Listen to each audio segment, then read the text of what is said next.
The Anonymous Player Cup is starting today, and I can't explain how excited I am for it.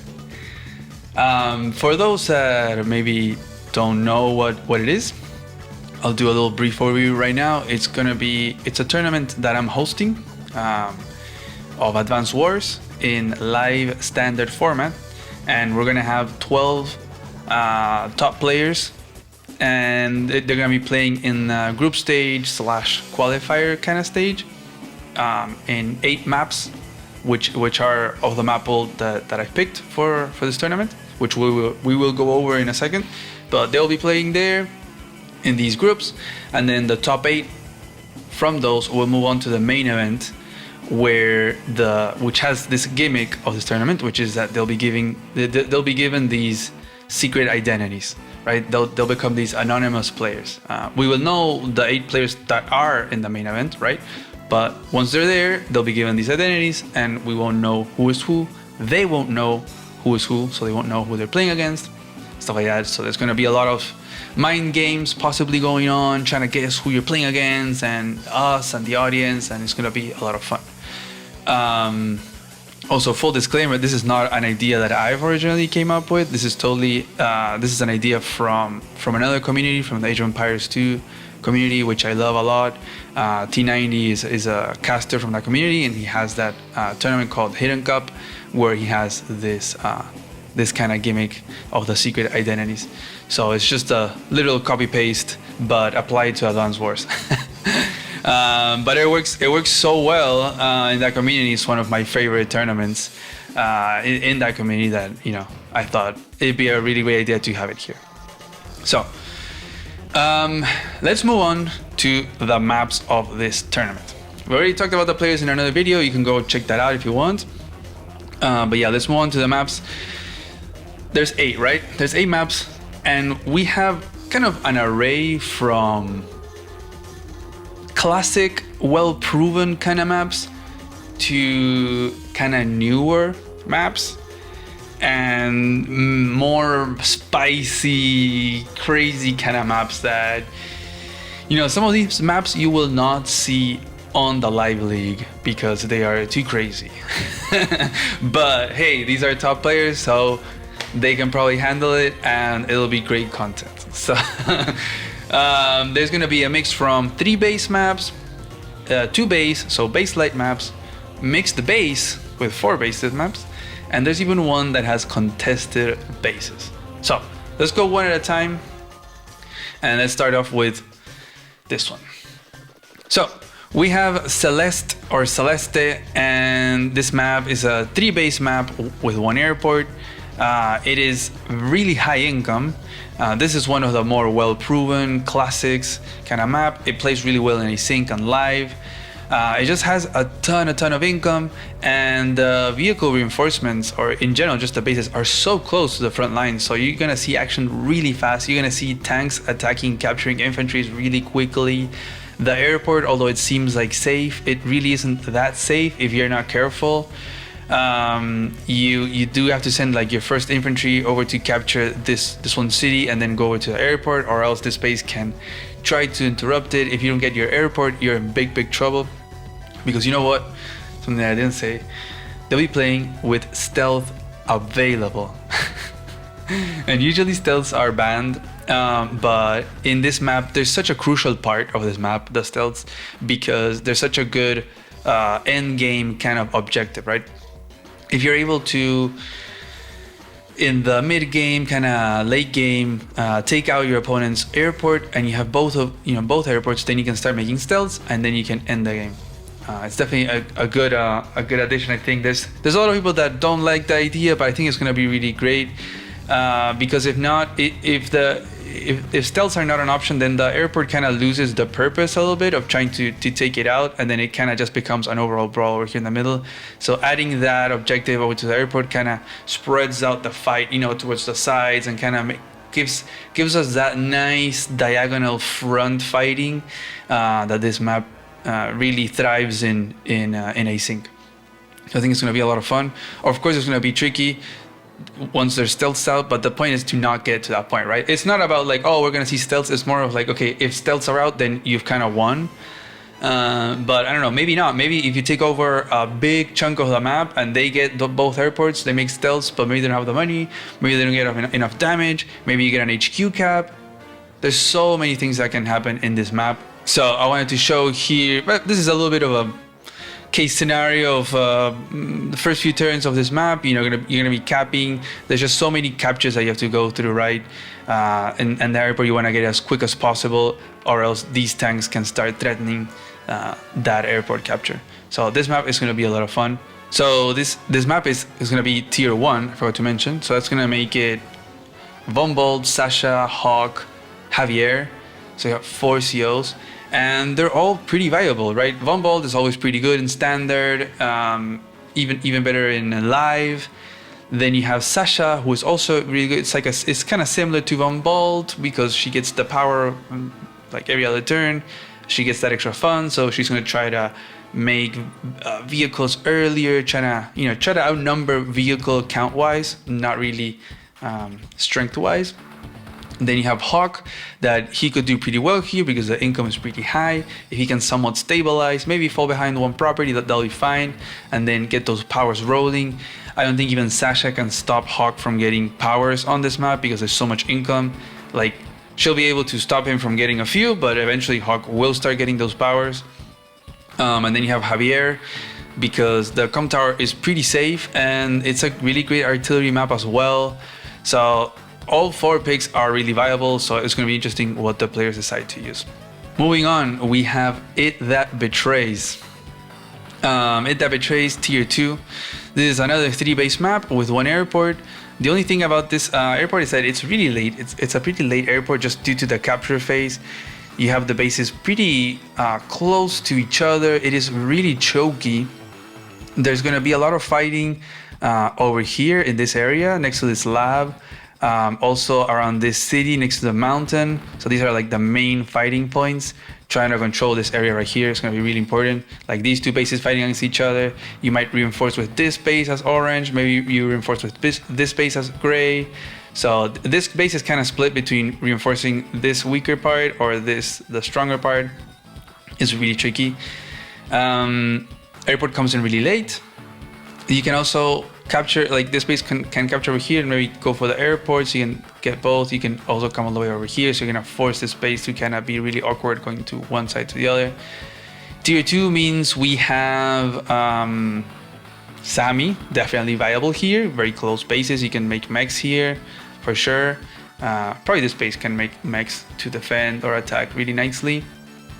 Also, since airport is late, she doesn't have to worry about making anti-airs or stuff like that until later on. Olaf, always good. Max, always good. It's a 3 base map, so he's allowed here. Eagle, I think Eagle could struggle a little bit. It is a pretty brawly, somewhat mid, kind of low income-ish kind of map, so he could struggle a little bit. But if you're able to stall it out, maybe get some artillery, lock down, stall it out, he can definitely. I've definitely seen Eagle win here on this map, so it's really up to the player's playstyle.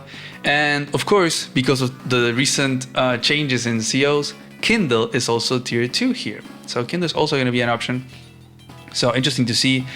Kindle, for example, here in this main fighting area, she should be pretty good, right? You have 3 properties where she can be getting that 40% firepower, get that urban blight damage. So yeah, it's gonna be definitely very interesting. I can see Sammy trying to slow push the middle. Maybe you can, you have these chokes. You can bring artillery, infantry, mech. Like this, there's a lot of things that can happen here. Different picks available. Okay, so here's a little demonstration of how the first few turns look like. You go capture this base. This one is a bit later. You can see the airport comes in much later. It's only after you get the base, after you get the city, then you move back, then you get the airport. Even it's all the way in the back, right? So getting copters means that they'll be attacking within 2 turns, possibly here, while your tanks is like instant, right? You make a tank, boom, it'll be attacking in this area. Moving on to the next map, our 3rd map. This will be our last 3 base map. And this is more of the crazier kind of maps. Those 2 are more like well-proven, right? Celeste, That Betrays, more well-proven classics. Cold Flame, which is this one. This one is a bit crazy. Some of you might remember it from the Smacky Cup, the Fog tournament. There's a little bit of an adaptation of this map to make it for Fog. That one was a lot of fun. Now this one is the standard version. And this one is pretty high income. You have a lot of income in the back. And you can see there's very fast fighting. You have this infantry base because it's locked by mountains and sea tiles. So it's going to go back, capture this base. And then you're going to be making vehicles from this base. And so you're going to have infantry fights, most likely very quickly, between this base, your one base, crossing over into this area, and this base crossing over into this area. So you're going to be fighting over the com tower in this city.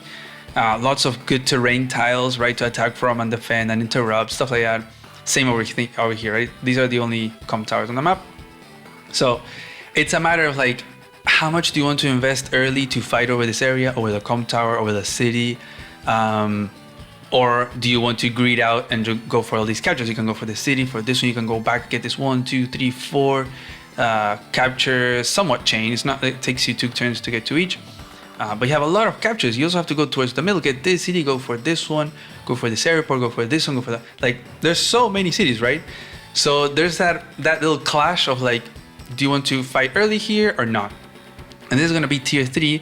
Kindle is not going to be here. Remember, Kindle is now tier 2. So you're going to have Lash, pretty solid right here with all these silos, mountains. We'll see if Lash is going to be the favorite. She'll definitely be very favored in the early fighting in this area if you want to go for that. But then you have Andy, Drake, even Rachel.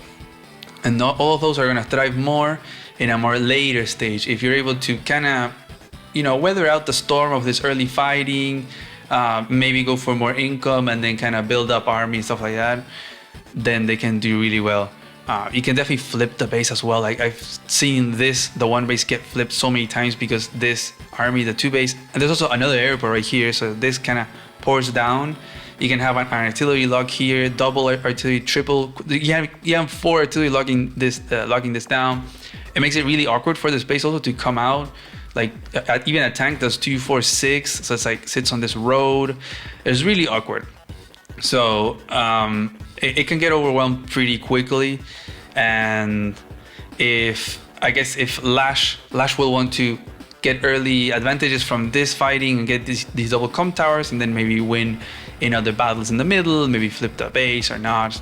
I don't know. We will see. There's a lot of options. Drake can also be good, although there's a lot of airports, just because of the income. His super is pretty strong.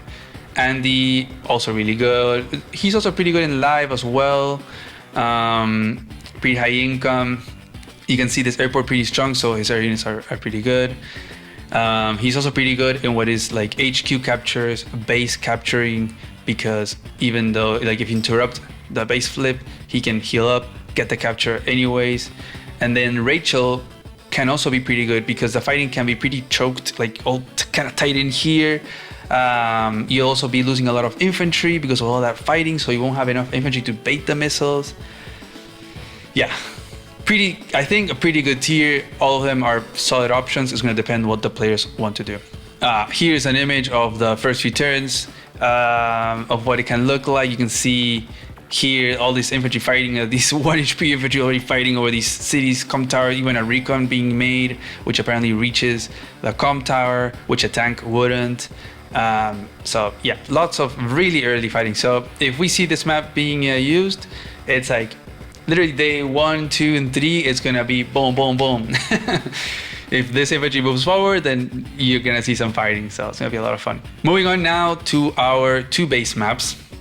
The first one that we have is this one. It's called 140,000 Ways to Die, and the name is because the map ID has 140,000. Like, that's the map ID. Anyways, it's a pretty large map for a 2 base map. Pretty high income as well.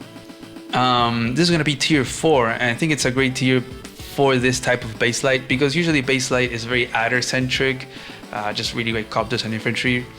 But that's more so in smaller, lower income maps where you just have a lot of copters, a lot of infantry. But when it gets really big, then you start to see more tanks, perhaps. Maybe infantry take a really long time. Once you take out the infantry, it's really hard to replenish them. So there can be a lot of tank, like dominance. Yeah, it's gonna be interesting. I think maybe not all CEOs of tier 4. Again, Grim, Sonja, probably not. I would be surprised if someone picks them, but Adder for sure always. Jess can definitely be really valuable. I've seen a lot of Jess picks here do really well. Jake as well. You got a lot of planes in important areas. Perhaps Cole, but maybe not so much because you only have these 3 roads and perhaps these 2 roads over here. So if I were to guess, I think it would be probably Adder, Jess, and Jake. More leaning towards Adder and Jess perhaps.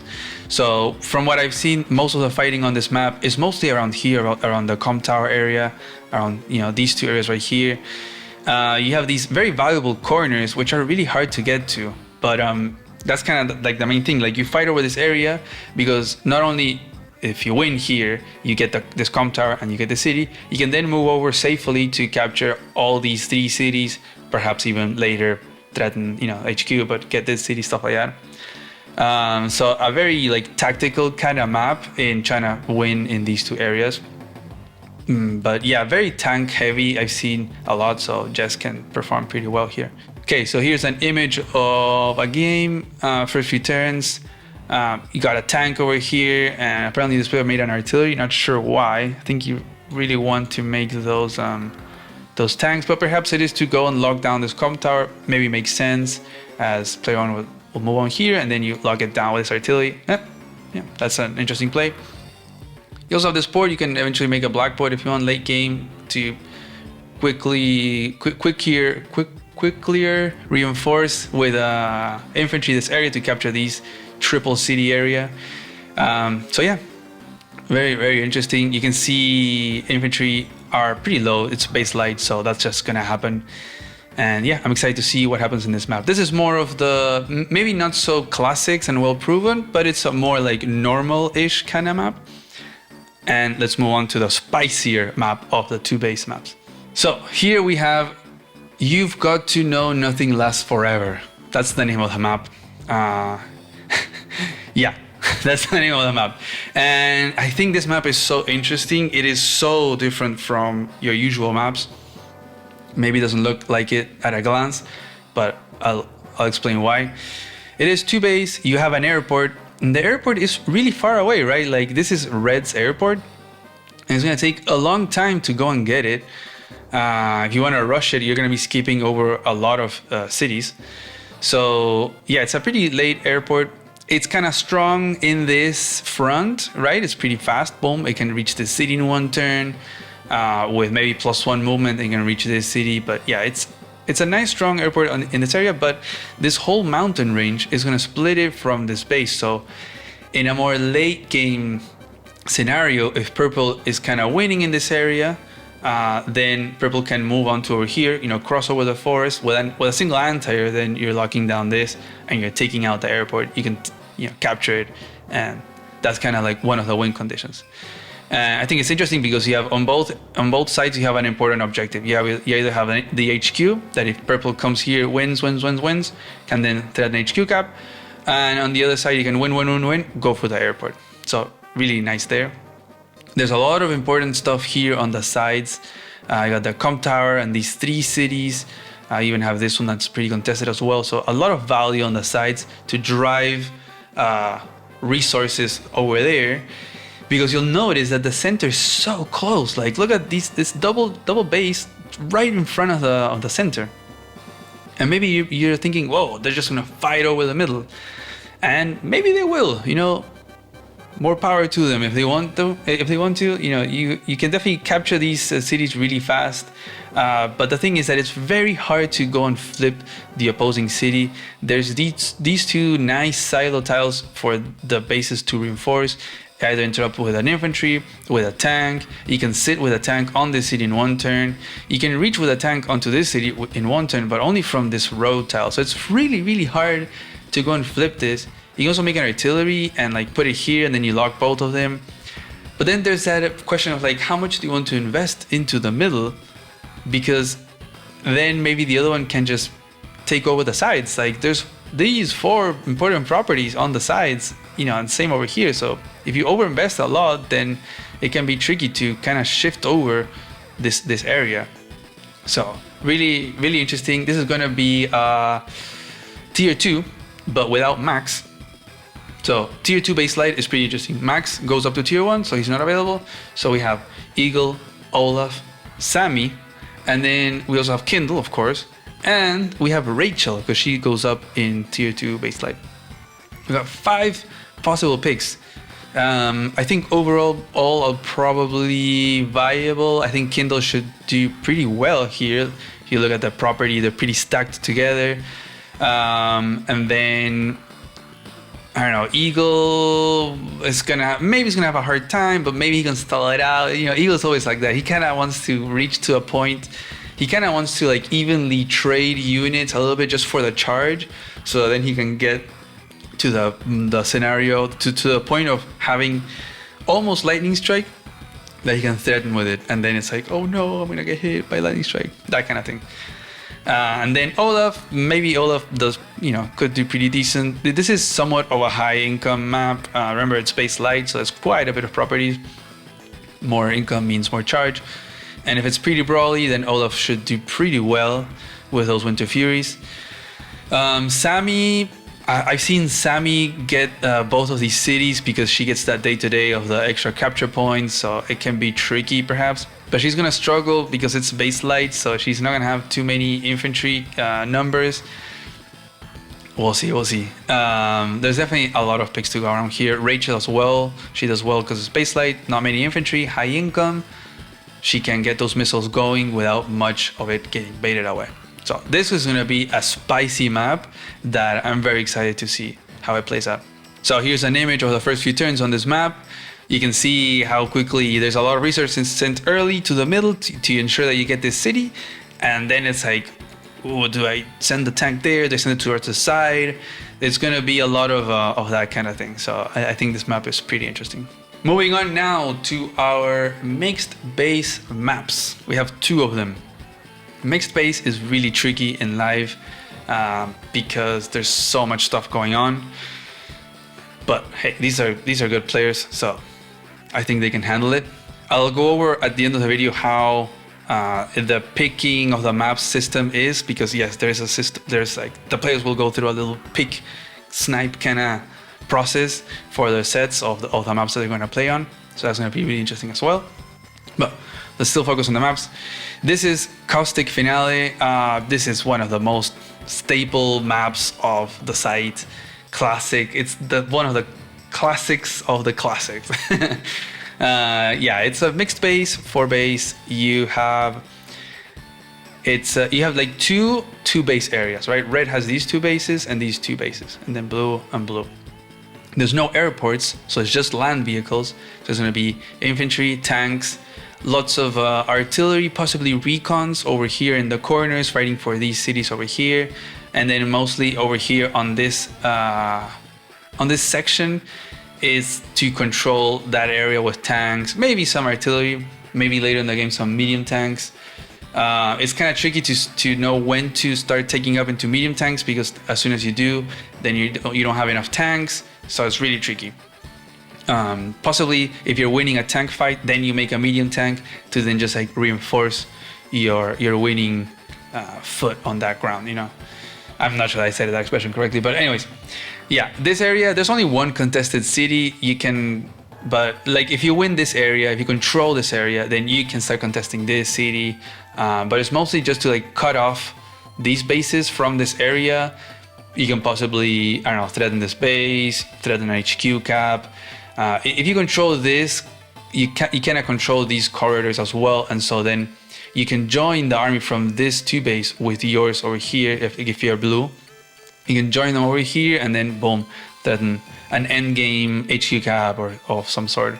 And then you, at the same time, you're also limiting red from joining the forces from over here. So a very important, like pivotal control point of the map is right here. A lot of tank fighting, infantry fighting. You're gonna have some fighting over the city, a little bit minimal, but still a lot of staring down, and then a little staring down over here over the com towers. And the corners are pretty important because these bases are going to try to invest resources over here to take over these, and then slowly push over here to drain resources from these bases, right? So then there's less being sent over here. So there's a whole push-pull dynamic that's so cool here. This is going to be tier 2, but it's a special tier 2 tier. It's the Caustic Finale tier because Lash also goes up here. Usually Kindle also, but now that Kindle is always tier 2, she's just tier 2. But Lash here is tier 2 as well. And you could say that COs like perhaps Eagle are not gonna be very good here, especially in live. The income is kind of low here. It's so brawly, and it can end really quickly here. A good tank brawl over here, like a power or you know, an urban blight or so, boom, the game gets decided. Kindle definitely does really well here. You can see from all these properties in the corner, she's gonna perform really well with the infantry fighting, the tank fighting from the city. So yeah, really strong. And Lash is gonna do really well because she gets the guaranteed KOs from the planes with the comp tower. She can use the forest as well to get that extra firepower. Look at all these forests over here in this area. Got some mountains. Yeah, she can definitely do some stuff over here. She can even get the power or the super and have extra movement with all these forests. So a lot of stuff can go on. Sometimes you see a lot of infantry accumulation over the middle from like this area going up, and then you can use the mountains to attack, maybe, you know, attack the other forces. It's a really cool map. This is a little image of what the first few turns look like. You got your tank deployment, you got your infantries already staring over here on the corners. And you can already start to feel the pressure in this area, right? Like these captures come a little bit later on, and you can already start making tanks, and it's gonna be a little bit of a fight of like who can control this area first. Moving on to our second and last mixed base map. This is our 7th map. We have one more to go, which is the craziest of all. This is mixed base, and it is much harder than other mixed base because at least in Caustic Finale you have like 2 sets of bases. And so you're kind of like managing 2 armies, so to speak. You do have like multiple fronts from those, so it's tricky. But here you have 3 sets of bases, which is your more traditional kind of mixed base. We have your 2 base, 1 base, 1 base, and an airport. So this is gonna be really tricky. This map was in the live pool for a while, but it's been removed because it gets pretty tricky. It's not very maybe like beginner friendly for live, but I think top players are gonna be fine with it. And this is gonna be tier 1, but like same thing. It's like the Caustic Finale kind of tiers. Tier 1 without Von Bolt, but with Sammy. Sammy goes up a tier, so she's gonna be really strong here. Lots of infantry fighting over here. It's very close quarters. Like the bases are gonna be interacting so fast. At a glance, you would think that the 2 base doesn't have much to contest over here against this base, but it's more so about the position than anything. Like the 2 base is gonna try to pressure this base, really like controlling this area that has nothing, right? It just has like plains. But if you can control this area and kind of corner in the space, you can either go for these cities, right? You can join the army over here. You can either go for a base kill right here. You can take out the space with some artillery, with some copters. It makes it kind of tricky for the space to defend itself. At the same time, maybe you can, as blue, you can send troops from over here to try to kind of pull resources from this 2 base to kind of go for these cities perhaps. Maybe try to join forces with this base to reinforce. You can send artillery over to lock down this base from across the mountains. There's a lot. There's really a lot. So this one is going to be really interesting. Tier wise, Sammy, great infantry, great mechs as well. You can definitely see mechs coming over here, boop, boop, boop, even defensively over here, perhaps over here. She can try to go, she can try to get the 2 comp towers somehow. She is going to be fighting against other seals like Javier, Sasha, Hawk. I think that's it because Von Bolt is out. Hawk, I'm not sure if I'd want to go Hawk here, just because of how quickly things can spiral out of control. So probably the favorites are gonna be Javier, Sasha. and maybe Sammy. It's going to depend what the players can think of in the openings. Sasha's going to want to have those, more vehicles. Remember vehicle count, certain openings. Javier really is going to want to have that comm tower locked down, not want to lose it. And if somehow is able to get both comm towers, game over. Sammy could try to go for lab captures. There are 2 of them, but I have seen games go to a lab capture endgame. So, yeah. Here's an image of how it looks like in the first few turns. This is day 5, literally, you can already see blue trying to capture one of red's labs. There's just so many infantry everywhere and so much pressure. Like these infantry are pressuring over here, trying to go for the city.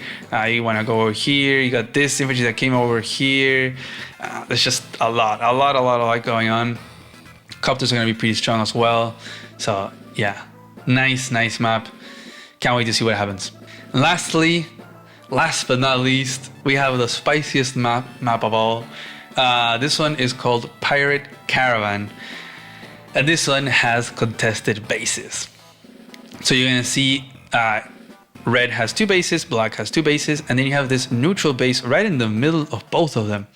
An infantry made by red is going to take 1-2 turns to attack the base, but a 3rd turn to start capturing. And same thing for black over here. 1, 2, and then 3. So they're both equidistant from the base infantry-wise. I think tank-wise as well, 2, 4, 6. So yeah, tank from red does not reach in 1 turn, not even to interrupt. Same for black, 1, 2, 4, 6. So again, 1 tile short of attacking the base. You could possibly see some RD locks. Artillery can do 2, 4, 5 and logging the base. Same for red, 2, 4, 5 logging the base.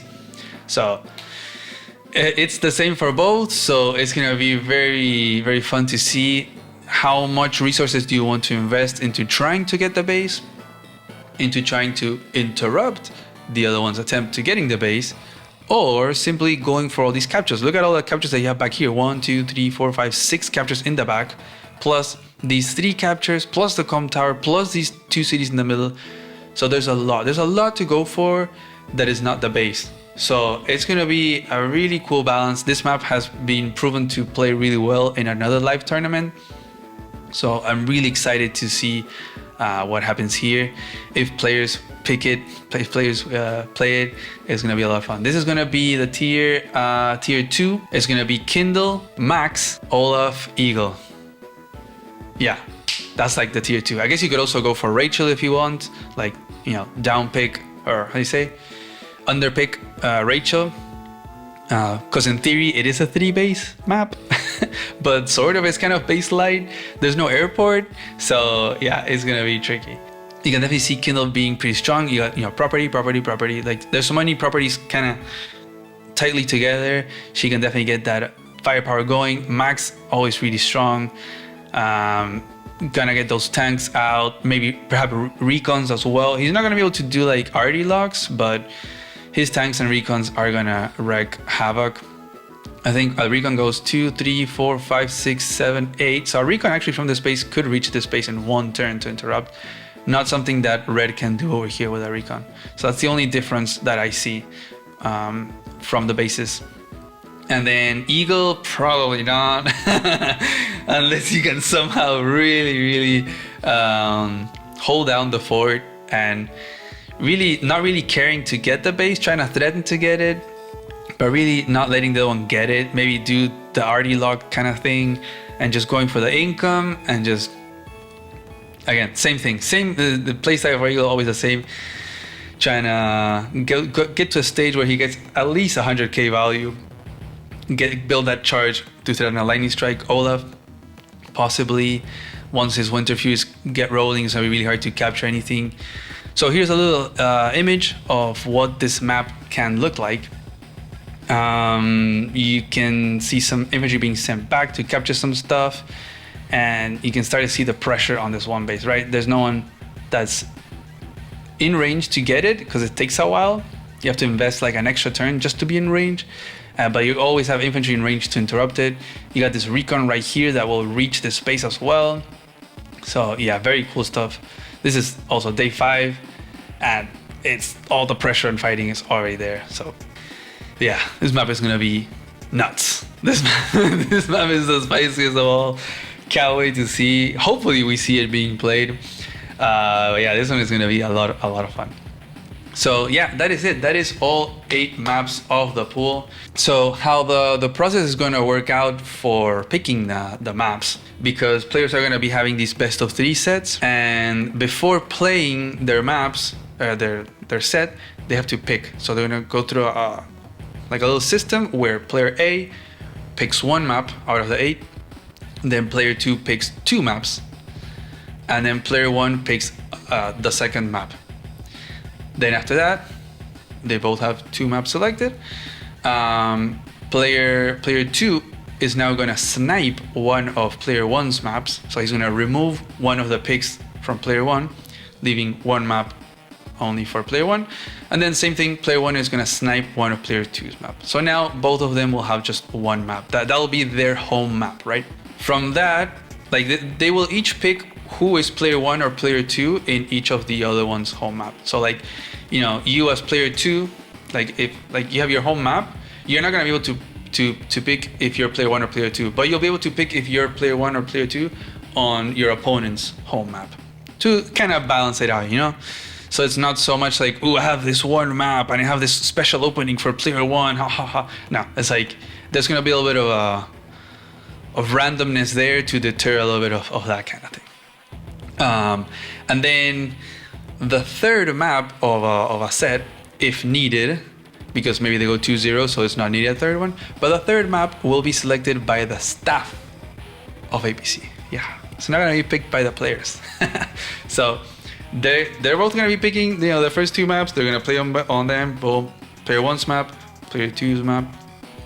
And if they get to a third map, the staff will have already picked a map from the maps that weren't picked. So from the 4 that were picked initially, those will not be counted. So the staff will pick one of the other 4 to be the third map. And they'll also say who is player 1, player 2. So that's gonna be really cool. Steeler, one of the devs of the site, has definitely needs all the appraisal possible. Definitely the GOAT out here. He's been putting in so much work. He's created this interface where players are going to be able to do this whole thing of picking and sniping and stuff like that. It's going to be super cool. I can't wait to show you guys on stream. So that's going to be a lot of fun. And this whole like tournament bot kind of thing. I don't know, it's so cool. Steeler, honestly, thank you so much for all your work. I can't thank you enough. So yeah, that's gonna be the process. That's gonna be super cool. During the qualifiers, the group stage, the players will be scheduling their own matches live. They're gonna be doing the picking of the maps and stuff by their own, and then they're gonna schedule between themselves when they can play their matches. Not necessarily all 3 matches like one after the other. They can play them. Like in this whole 5-week period, they can play them whenever they want. And then we're gonna cast them here live on YouTube, live streamed, like after the fact, right? So like once or twice a week, I'll be doing a stream and I'll be covering the matches that have happened during that week. And then during the main event, you know, with the top 8, with the secret identities, the whole thing, that is going to be live. Like, it's going to be 2 weekends, which I'm going to be so tired after it. But it's going to be 2 straight weekends, Saturday, Sunday, and then another Saturday and Sunday of just full casting Advanced Wars by Web. The first weekend 1 is going to be all quarterfinals. It's going to be the 4 sets of quarterfinals on that weekend. It's going to be 2 on Saturday, 2 on Sunday. You know, Advanced Wars by Web live games kind of take a while. They can be really quick, like a half hour if they end up by like day, I don't know, 10 or so. But if not, they can really go up to like an hour and a half, something like that. So they can take a while. So I need to keep the margins out there, you know? So yeah, 2 sets on Saturday and then 2 sets on Sunday. And then the next weekend is going to be the semifinals on Saturday, which are 2 sets, and then the grand finals on Sunday. So it's going to be packed, and that's going to be in November. I want to put the dates on screen so you guys can write those down. What else? Also, there's a prize pool. There's a prize pool for the players. I'm putting $500 out of my pocket for this tournament, which will be distributed to the players. We can go over how it's distributed over the players on stream or another video. But it pretty much is going to be distributed among all the players that make it to the main event. And if you want to add to the prize pool, you can do so with the link that I'll put in the description. It's the Streamlabs link. If you want to add to the prize pool, you're more than invited to do so. You don't have to. There's actually a person that donated today as I was recording this. This person just put anonymous as the name, so I don't know who it was. Thank you very much. $25 donation it will go to the prize pool. So thank you so much for that. That's awesome. And yeah, I'm really excited for this tournament, guys. Like, it's gonna be wild, and I really hope to see you there. Thank you for watching, and yeah, good luck to the players.